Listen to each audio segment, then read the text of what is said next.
A Cedar Hill man has lost his life in a home fire that started just before 8 p.m. Tuesday evening. Firefighters believe that the older gentleman was trying to put out the fire himself when the heat and smoke became just too much for him, and he perished in the flames. This is some raw footage Smokey captured just when we arrived on the scene. It's a little rough, but we're going to let you see it.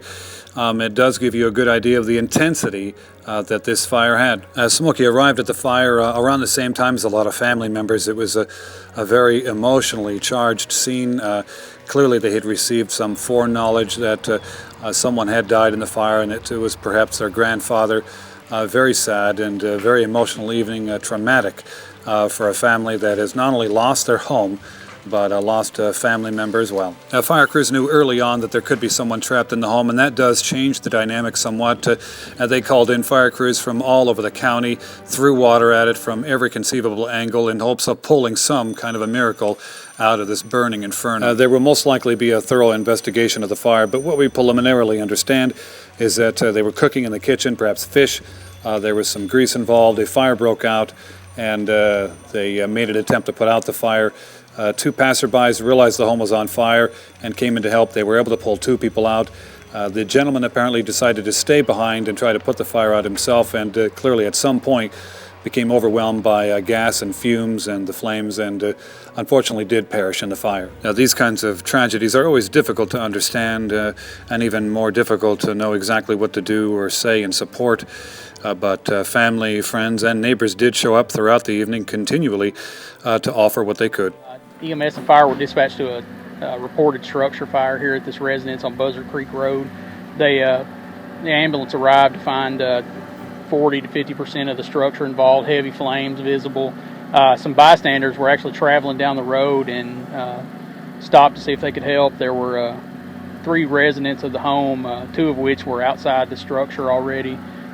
There was a male occupant inside, approximately 75 years old, attempting to extinguish the fire on his own, and we believe he was overcame by heat, smoke, and he did perish inside.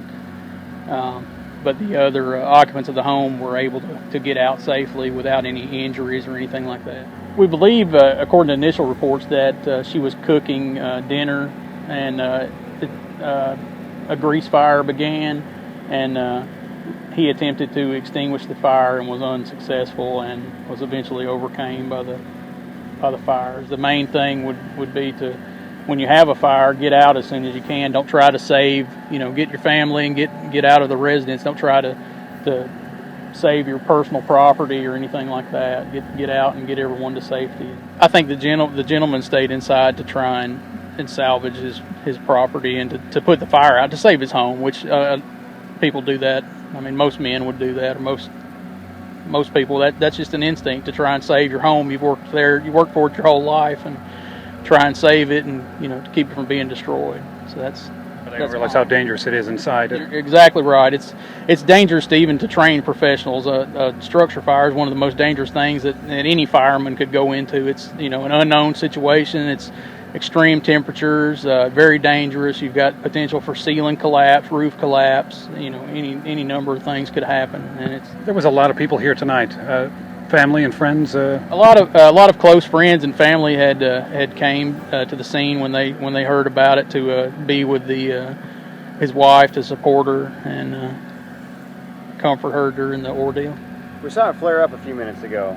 Is that something you guys are going to keep an eye on? The fire department's going to be here until it's completely extinguished. They're working on a salvage and overhaul right now to make sure they take care of any hot spots that may develop, and make sure it's completely extinguished before they leave. It was a pretty intense fire, so a lot of heat and a lot of fire. So they're going to be working for probably at least a couple more hours to make sure we've got that completely. As updates become available, or if we hear of any needs the family may have, we will certainly present that to you. Smokey would like to convey our deepest sympathy to everyone affected by this tragedy. This has been Jim Ball reporting for Smoky Barn News in Cedar Hill.